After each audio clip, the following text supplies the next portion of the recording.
I don't know if it's because I'm the oldest man in the room that you assigned me to World War I and World War II.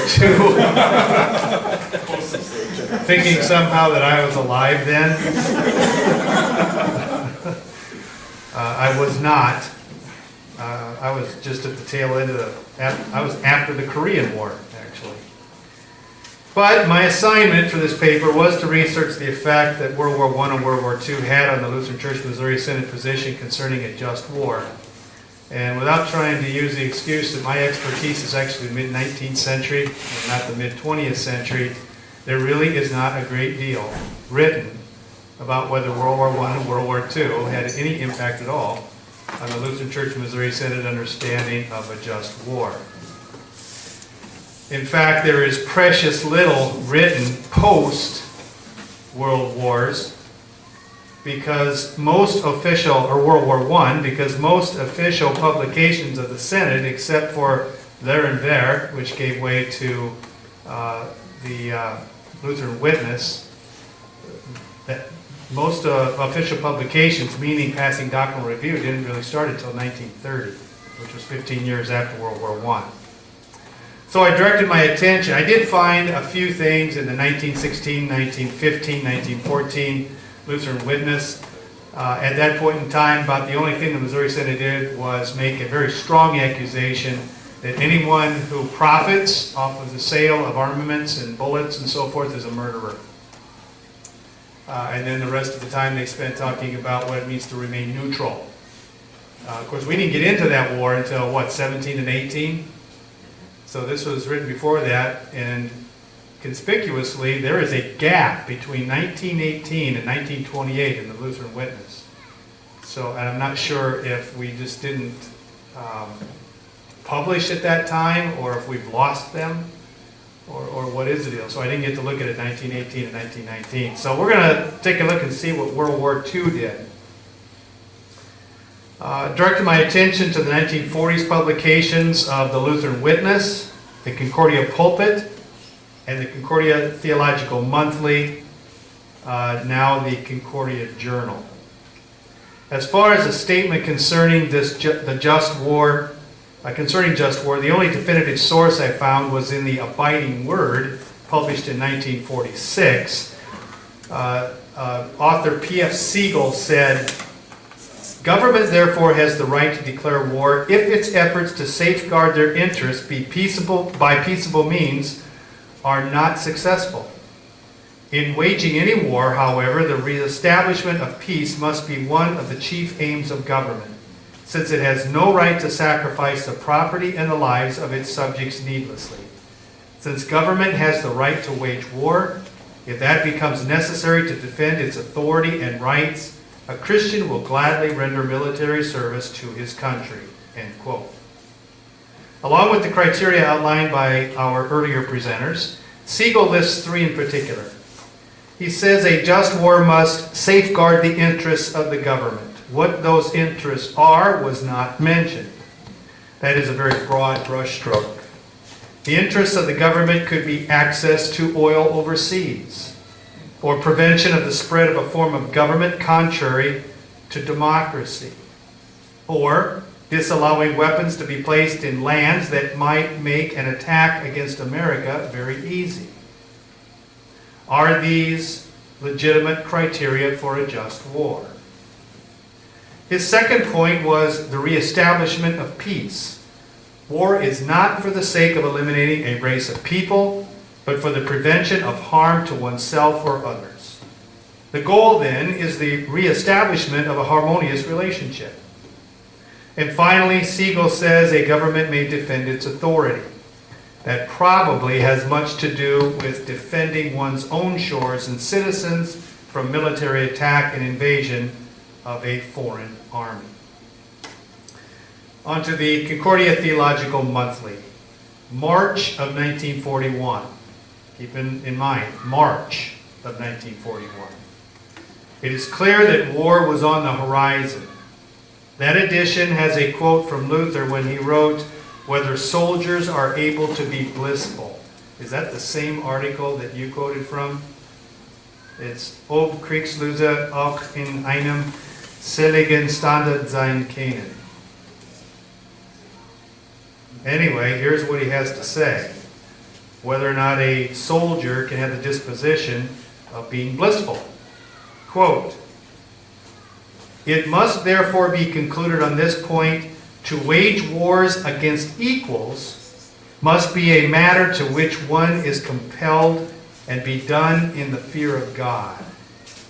But compulsion is when the enemy or neighbor attacks or begins hostilities and will not offer any assistance if one proposes justice, a hearing, an agreement, and if one endures evil words and mischievous tricks and does not make them an issue but persists in his headstrong behavior.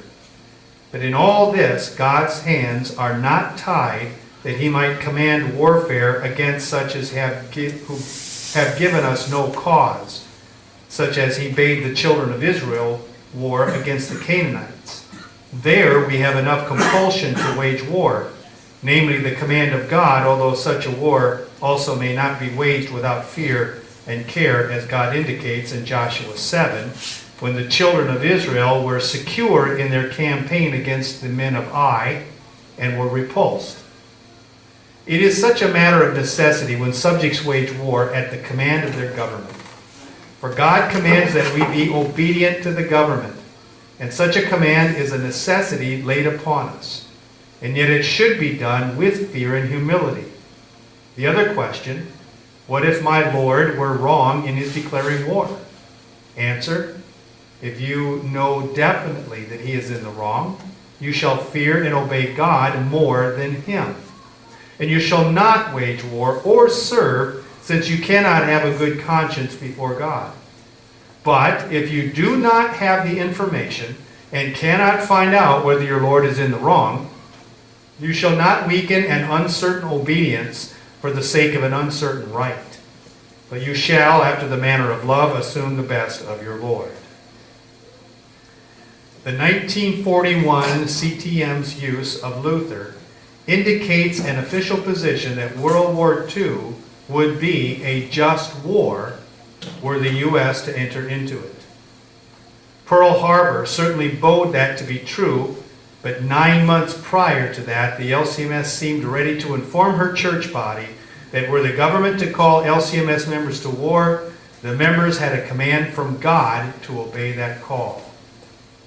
The compelling criteria for Luther was an enemy who attacked or raised hostilities against you and would not assist in settling for peace.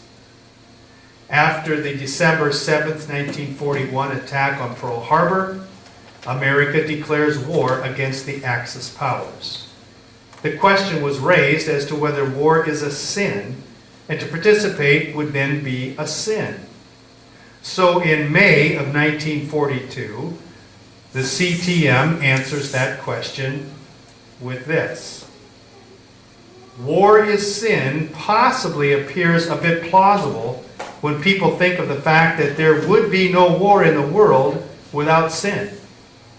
But there is a great difference between holding, as we all do, that war is a result of sin, and affirming that war is sin. War is sin means that anyone participating in war is sinning. And this is a great fallacy. The root error underlying this sort of judgment is its failure to distinguish between those who by unprovoked aggression foist death and destruction upon others, and those who in the course of their plain patriotic and Christian duty are called to protect their homes, their families, their country against the assaults of such aggressors. Participation in the same war may be a sin for one person and a solemn duty for another. In the words of General MacArthur, I am surprised that men with clear and logical minds confuse defensive warfare with the disease which it alone can cure when all other remedies have failed. The sweeping statement that war is sin cannot be harmonized scriptural Christian teaching. War may be a sin for one nation and a solemn God-given duty for another, end quote. Once again, the emphasis for justifying World War II was the fact that the United States, with unprovoked aggression, had death and destruction foisted upon her. For Japan, World War II was a sin, and it was also a sin for each of its military men to participate in it. However, for America, it was not a sin, and neither was the participation by its soldiers. We move now to the Lutheran Witness. The April 1941 edition of the Lutheran Witness finally enters the Senate's periodical into the discussion of war. W.G. Pollock writes an article called "The Christian and the State in War." Pollock makes ample use of Luther's two-kingdom doctrine when he gives the state the authority to wage war and the citizen's obedience to that decision when he says, quote, "It should always be borne in mind that the decision as to whether a war is necessary or not rests not with the individual citizen, nor with the church, but with the regularly constituted officials of the state, whose duties include the protection of our life and goods, our national honor, and our liberties, who have under solemn oath accepted this obligation, and whose judgment the citizen and the church must honor and support under the existing laws. Moreover, the decision and the responsibility as to the justice or injustice of a war does not rest first with the individual citizen, nor with the church, but with the properly elected or appointed officials of the state. If they decide that a war is necessary, the individual citizen must abide by their decision. If the individual has some small doubts in the matter, his best course is still to support the government." End quote. It would have been helpful if Pollock would have given examples of the difference between small doubts and large doubts, which apparently would have allowed the citizen to object to the government's declaration. The Lutheran Witness then falls silent from that edition on concerning the justification of World War II. Each edition is wrought with stories about the military chaplains and the service they rendered. In January of 1942, the Lutheran Witness identifies the consequences of war even upon the soil where the war has not yet come. In an article by William Berkner of Fort Wayne, Indiana, some interesting observations are made concerning the cost of the war. It is written somewhat in a mode that expects the reader to reevaluate the cost of war and whether or not it is worth it. The article is entitled, "The War Raises Issues for Our Church." Quote, "Out on Long Island lives Mr. X, whose sense of loyalty has urged him during the past 8 years to drive back to his home congregation Sunday after Sunday, passing 6 other synodical conference churches on his 50-mile round trip. After reading about the moratorium that has been declared on new machines for the duration and the apparent impossibility of obtaining new tires, Mr. X is followed by many others in a similar position. The war situation will result in a problem of serious proportions for some of our older congregations in downtown metropolitan sections. Factories are working on a 24-hour basis, 7 days a week. Faithful church members in the industrialized sections of our country find it impossible to attend divine worship at the accustomed hour of 10:30 or 11 on Sunday morning. Our congregation will be confronted with the war-born necessities of arranging a schedule of services that will give all of their members the opportunity of attending divine worship in these days of stress. World War I eliminated the German language as a medium of instruction in our Christian day schools. In some communities, World War II will see the abandonment of the German language in the public services of our congregations as well. Note, this does not mean that those of our members who are really dependent upon the German language should not receive the administrations of the gospel, but that they should do so privately. In the March of 1943 edition of the Lutheran Witness, there was reported an incident which informs the readers who the Roman Catholics blame World War II on. This demonstrates the danger of Rome's doctrine that the Holy See oversees both the kingdom of the right and the kingdom of the left. It is a good argument for the Lutherans to retain the two-kingdom doctrine as Luther surmised from Scripture. A layman writes, the Lutheran Witness, this article, quote, "We have seen uncomplimentary references to Martin Luther multiplying of late without reacting to them in these columns. But when a Catholic magazine prints a cartoon with the legend, 'Hitler is the spiritual successor of Luther,' Luther divided, Hitler conquered, we conclude that enough is enough." The cartoon appeared in January 1943 issue of the Sign, National Catholic magazine, and was reprinted in the Christian Beacon of January 28 as a significant bit of Roman Catholic propaganda against Protestantism in the United States. It showed Adolf Hitler on a battlefield strewn with corpses and wrecked artillery, cities burning in the distance, and in the clouds the huge figure of a monk raising his fist against St. Peter's Church in Rome, shown in a bright patch of sky. The article which went with the cartoon said, "To undo the work of Hitler, it is necessary first to undo the work of Luther." In order that this might be accomplished, this article went on to say the world must be controlled by the Roman Catholic Church. Then there will be peace, and not until then. End quote. A brief walk through history will tell you that the Dark Ages were indeed dark because Europe was controlled by the Roman Catholic Church. More war was waged in Europe during that history than at any other time. While Rome tends to take a pacifist position on war today, they certainly advocated for an elimination of the Lutheran confession.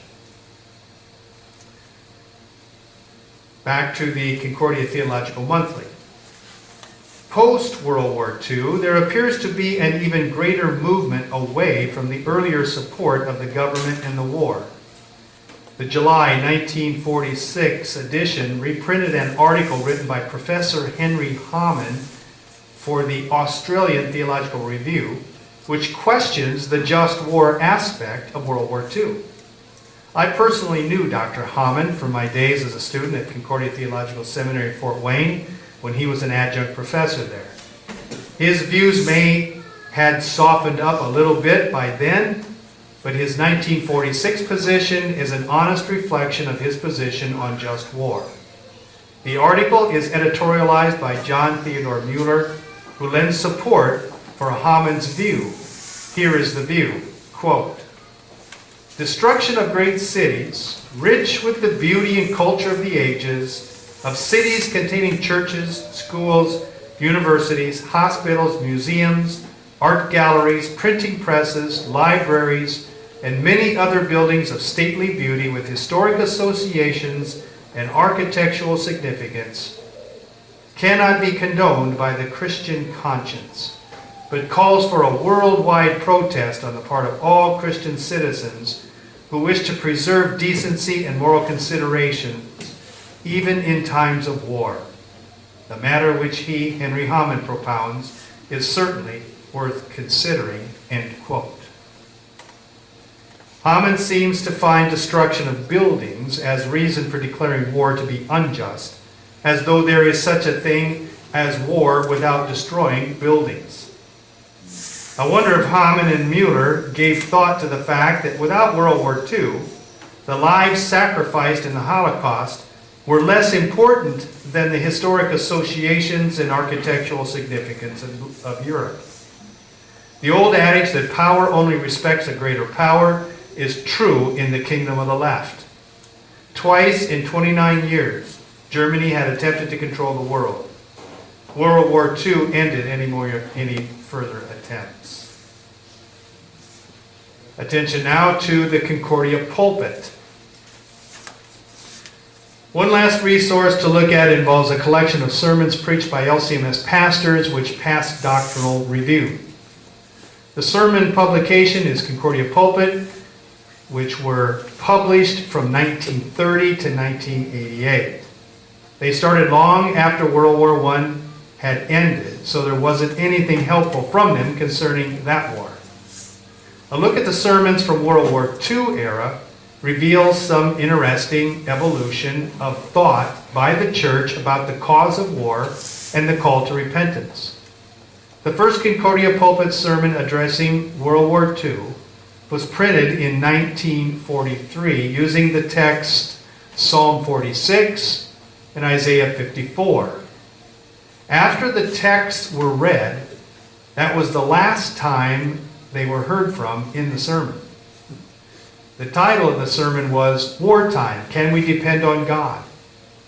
It asks very important questions like, are we on God's side?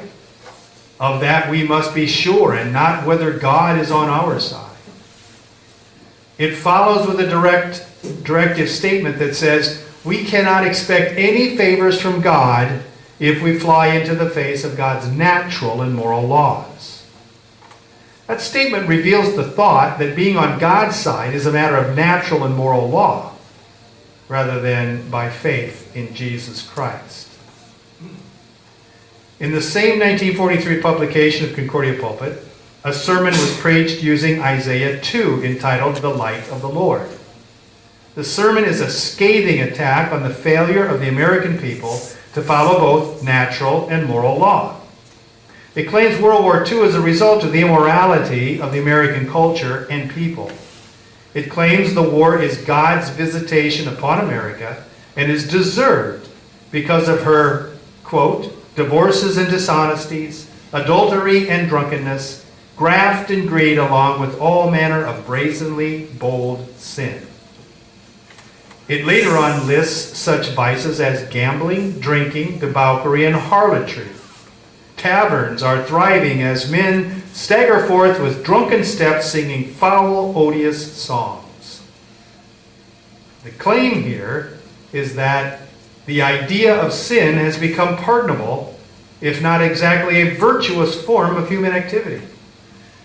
The sermon is so founded on war as God's punishment for immorality that it says, I am speaking of the sins of the people and tell you that this war might have been avoided if our church and our country had heeded God's call to repentance. The preacher's belief is that victory is tied to a moral America, and if America would return to moral living, it would ensure, quote, God fights on our side. Be true to God, true to Christ, to His Word, to His church, and I promise you that if, for the present, the sword of America's power be blunted, her silver shield of freedom will never be pierced. It appears to me an early onset of liberation theology was preached from our pulpits. In 1947, 2 years after the completion of World War II, the Concordia pulpit reveals no change in this thinking.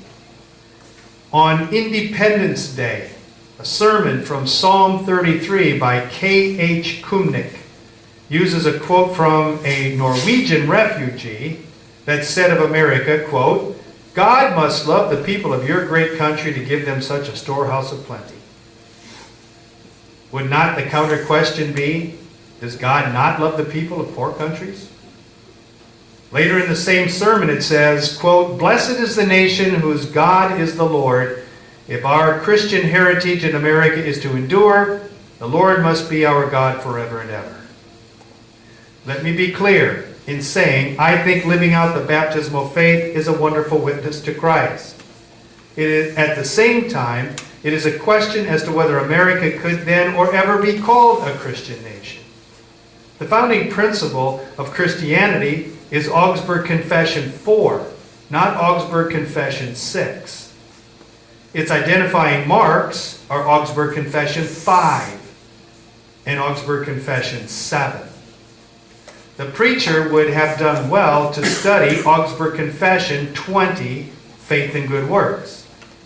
In that same paragraph, he quotes George Stephenson saying, the Bible is the book of humanity, and because it is the book of humanity, it is the book of democracy. It follows from this that the Bible is the charter of liberty, the Magna Carta for the world. End quote.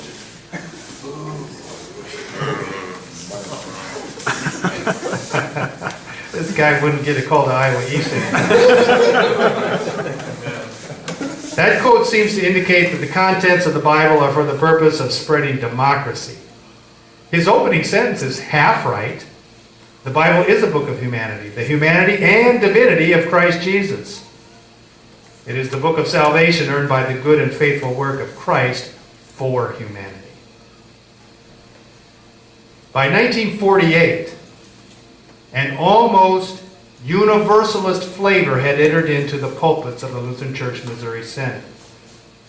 At a Memorial Day service preached by Luther G. Schleicher on John 15, reveals this very thing. The service is taking place at a cemetery where American flags were placed at the graves of fallen veterans. The flags are said to, quote, proudly stand at the head of the graves like celestial guards keeping watch over the dead. The flag, because it was the flag of the victor in World War II, is given angelic personification. The sermon goes on to thank those who gave their lives, but takes it to a universalist level when it says, they have done their duty to the extent they gave their lives, and they did it well. To them we bow our heads and say, well done, good and faithful servants. The context of John 15 is not about losing one's life in defense of the liberties and freedoms of a nation. It is about the possession of faith and the faithful exercise of the faith in receiving God's goodness and the means of grace. As such, the steward's faith was increased over his life. What does Pastor Schleicher do with the Jews, the Muslims, the Hindus, etc., that lost their lives in the defense of America's liberty? There is no well done and good and faithful servant for them in eternity. It isn't really until 1954, with the publication of the Concordia Pulpit, that such a nationalism and universalism approach to sermons on Memorial Day starts to cease. Both of these years preach a rather good sermon that is not ideological in nature, but more textual. Each of them brings the hearer to repentance for the sake of their own soul, not for the purpose of national security and victory. They follow a basic outline of law gospel and look to the cross in order to make sense of all life, especially during the trying times of war. It is interesting that these two volumes follow right after the Korean War, but did not result in the same preaching as those that followed World War II. Much of the problem with the preachers following World War II was that they used Old Testament texts and tried to equate Israel with America. They saw America as God's nation instead of the holy Christian church as God's people. I know there were plenty of Lutherans who fought for the fatherland in Germany who prayed to Christ in the same manner the LCMS Americans did. I know this for a fact because one of the families was a member of mine at Our Savior Lutheran in Muscatine, Iowa. While it is true that the cause of war is sin, the solution is not a matter for the church to attend. War is a matter for the government, which will involve members of the church by citizenship of the nation going to war. The conscience of the Christian will determine the reaction to a draft notice. It is not mandatory for a Christian to fight in an unjust war. The challenge for the Christian is to separate their personal desires and wishes from the call to serve a nation that may rightly be asking its citizens to enter into a war. We lean on and finally rest on the mercy of God to guide us as He indeed delivers us by grace from a lost and dying world. End of paper.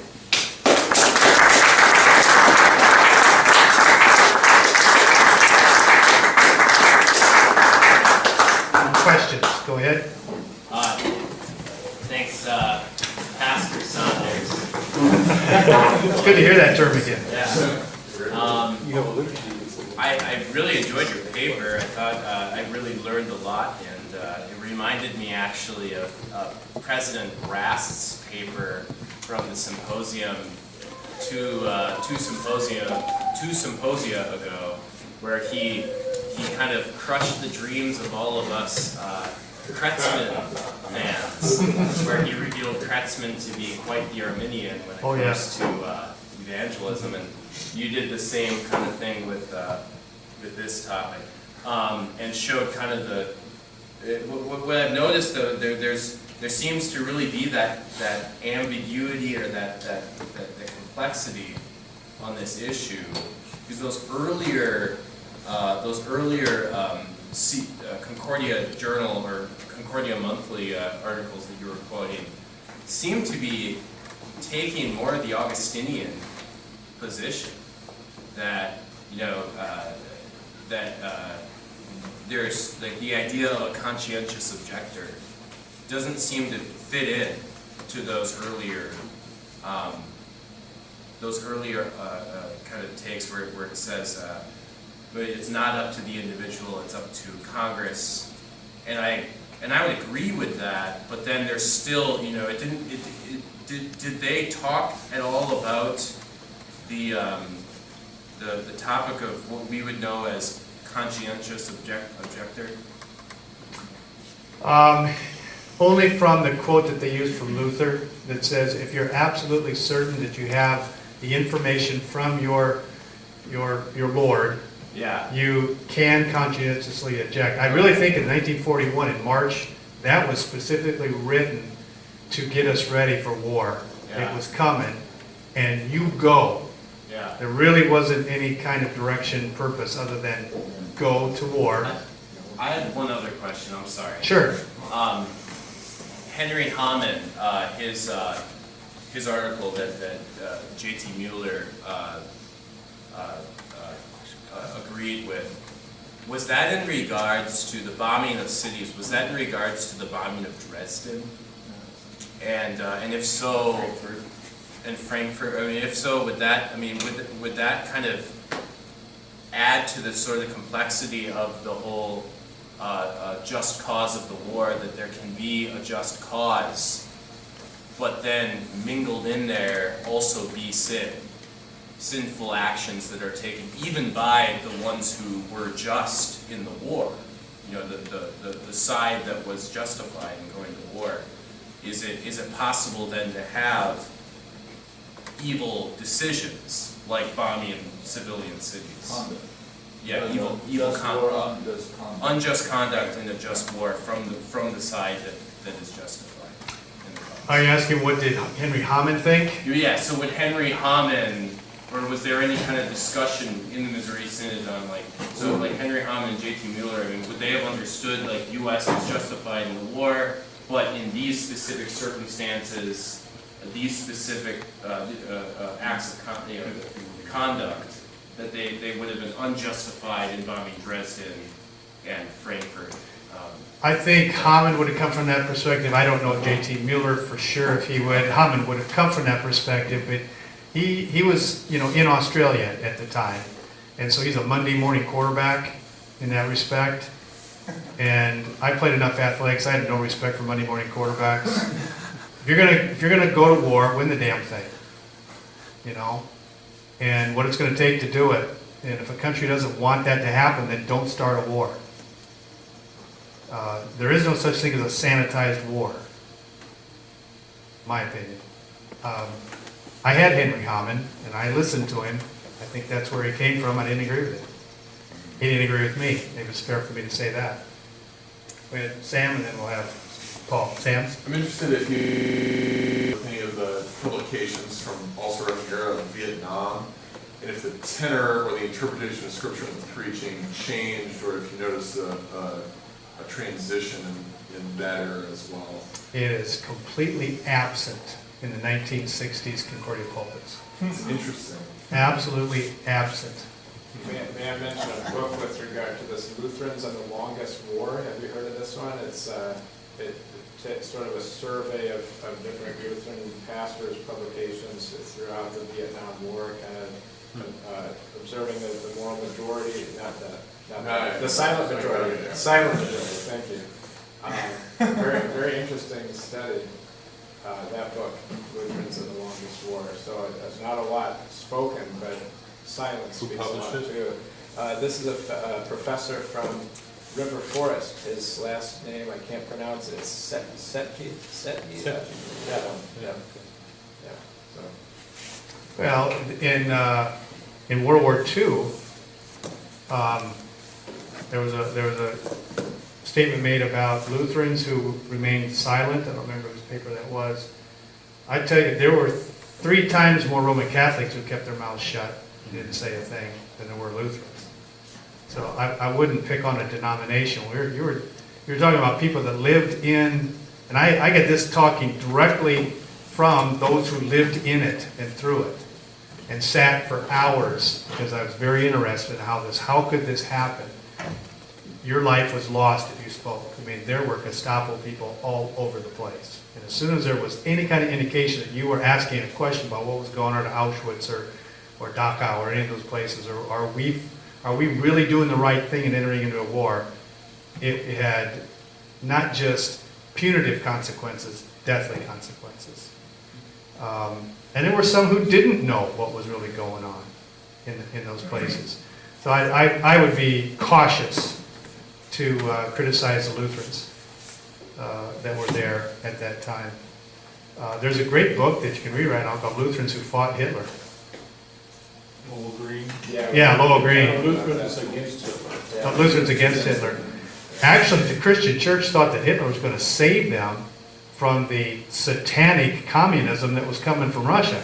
Was it the lesser of two evils? So it's kind of like voting for Trump instead of Hitler. I don't think I'd make that analogy. But the fear of the German people was that paganism was going to absolutely take over their country, and they wanted to retain some religiosity, and they believed that Hitler was going to help them do that. Now they got a whole different bang for their buck. But Paul? Thank you. I also thought it was an excellent paper and helpful, albeit disheartening, in the sense that I think you're revealing a silence on the part of the church to speak clearly whatever they might have been thinking. And perhaps that silence indicates they weren't even thinking clearly. So that I find troubling as a conclusion from your paper. 2 points of question that you made, I would say, in a rather absolute way, that I wonder if they might be qualified a little bit. The first point was where you pointed, I think you said it was in 1954, there was the one article that appeared in, did you say the Lutheran Witness? I think in 54 that was a Concordia pulpit. Okay, Concordia pulpit, that you said tabled the issue of just war and how to think it through. At that point, I think in your paper you characterized it, you said, I don't remember your exact words, but the gist of it was, that I recall was, you said the unqualified patriotism or the equation of America's cause with the right cause began to end, you said. Was that your words? I don't think so. It was nationalism and universalism started. That started to cease out of the pulpits. Yes, okay, you said it started to cease. Yeah. Well, I wouldn't use those words because I don't think it ceased yet.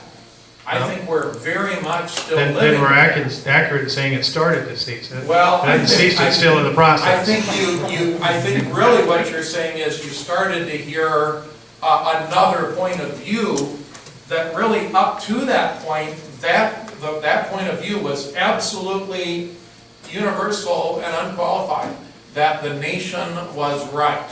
And there was really hardly any dissent spoken or tolerated among the Lutherans. And again, I think that's troubling. But I certainly don't believe that view has ended yet. I think that's still the prevailing view in our. Could be. Yeah, I mean, it could be. Well, and then the second point that I think you made in a rather absolute way, that I wonder if you might qualify it a bit, is that the decision about whether to fight a war and whether that war is just or unjust, you said, is the magistrates to make, you said. And an implication of that for us, Lutheran pastors, might be that we have nothing to say about that, and that we have nothing to say to them. And I don't think that would be a fair inference for us to take from what you have said. You didn't say that, but I want to be clear about I this. think I was because, reading somebody's quote okay, when I well, said that. because Luther himself, of course, really admonished the princes that they must get out there and deal very sternly with the peasants during the revolt, did he not? Well, sure, he did, and his structure of government had more access to that than ours does. We elect representatives to make those decisions. If we don't like those decisions they make, elect different representatives. But does that not actually give us more of a voice than Luther perhaps had, than he did? Our ballot is mixed in with millions of others. It does give us a voice, but I think that whether a war is declared or not, that's still the government's responsibility. And the determination as to whether it's just or not is in their hands, unless you have access to information that proves otherwise. And then your voice is, I'm not going. I'll go to jail. I'll go to prison. And you can tell the community why you're not going. You can tell the community why it's an unjust war, if there's a publication or a venue for you to do that. But as far as authoritative voice, we don't have it other than the ones we elected to speak that way. Do you think, though, as Lutheran pastors, we can only say that we ourselves are not going, or can you envision the prospect of us as Lutheran pastors saying to our people, you ought not go to this war? As a pastor, and if I had a member who was drafted and I had information that clearly showed that this was not a war that could be considered one that is that meets the criterion that we've been talking about, I could share that information with them, and they'd have to, by their conscience, make that decision. I couldn't hold them under church discipline or something like that. Two more questions. Okay, we had Dan and then Reverend Euling. Euling, Dueling, okay. My question is a short one. The Concordia pulpit, you said it was doctrinally reviewed. Yeah. What was the selection process of the sermons that were placed into that? Do you think that was descriptive of the preaching? Was there a synod, or was it a committee that selected sermons? And it may not be so descriptive of the preaching of that day, or because it was doctrinally reviewed, that was the official position of the church at that day? What? Well, the selection for which sermons got in there was done by sending out requests to men to write sermons for that given Sunday. And if they agreed to do that, then they would do it, they would send it in, if it passed doctrinal review, that meant our church body believed what's said in here is biblically true. Whether that becomes a convention, resolution, position, I don't think so. But when it's preached from our pulpits, that's worse. I mean, pulpits are more powerful than a convention. So from your study, how widespread do you think that type of preaching was? Was it isolated just to the Concordia pulpit, or do you think it was widespread in our pulpits? I was born in '58, so I'm not. I'm asking about your research, not your personal experience. Well, I mean, there wasn't another sermon for that Sunday other than that one for that Sunday. And so when I read the ones for Memorial Day, or what used to be called, was it Decoration or Declaration Day? Decoration Day. Decoration Day, July 4th, Memorial Day, they all during that era had that flavor to it, all the way up to the middle 50s. So it seemed to be fairly consistent, but the fact that it's passed doctrinal review doesn't speak very well for the position of our doctrinal reviewers. I don't think. My question is really close to that. Would you think that this sort of civic religion of America is Israel to the 40s and 50s? Was that across the board of a lot of the mainline denominations? Was the Missouri Synod more or less strong in that flavor? Our German heritage would have certainly put it very, very near and dear to our hearts. I think probably more so than those who came from Scandinavia or those who came from England, that sort of thing. But I would say on the whole, it was a national aspect covering all the denominations.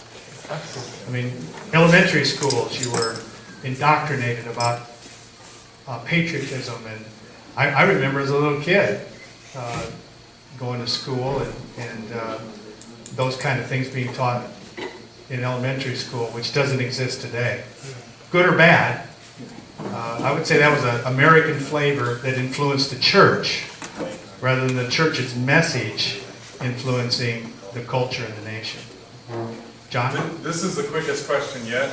It might just be yes or no, but I was always told that as kind of an apology for the flags, you know, the United States flag and the Unionist flag in our churches, that this was because of... The Unionist. You know, Methodist flag, that one. Oh, okay, okay. That this was because they wanted to... German Lutherans particularly wanted to identify themselves as American, right? It seems that that's not the case, that it was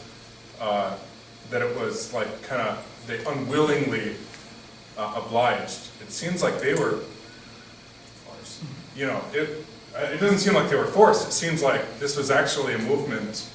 It's related to Dan's question, you know. There's being forced and being forced, okay? That's actually a result of World War I. Yeah, yeah. And it was at that time that the English Synod was given opportunity to become part of the Missouri Synod and be the English district.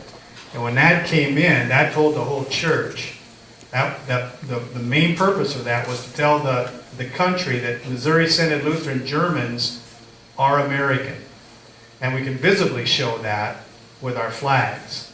Now, did the government come in and say you must do this? No. No. But there were pretty tough consequences for not doing it. Okay. There were rumors that would be thrown out. There was investigations. Our Missouri Synod Lutheran congregations were visited by people who weren't interested in worshiping with us.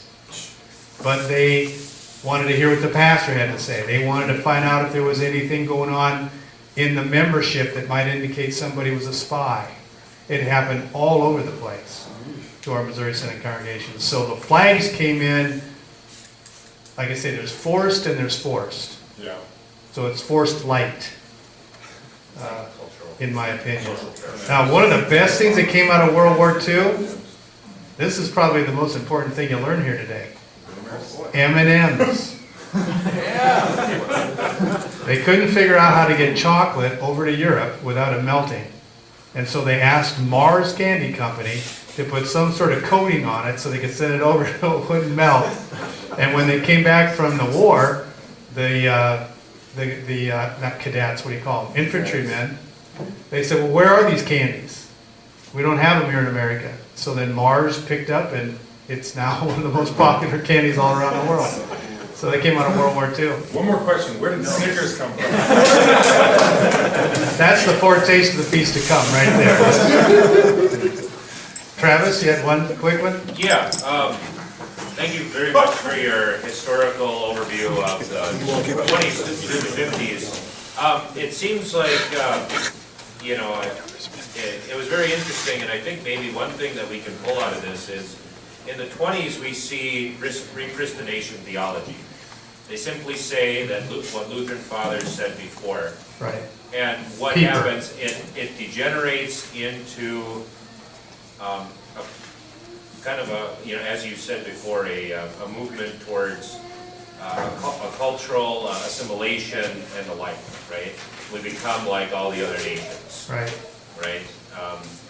And so this, it seems like this is the danger of simply repristinating and not going back to not actually going back to the scriptures and engaging and asking hard questions.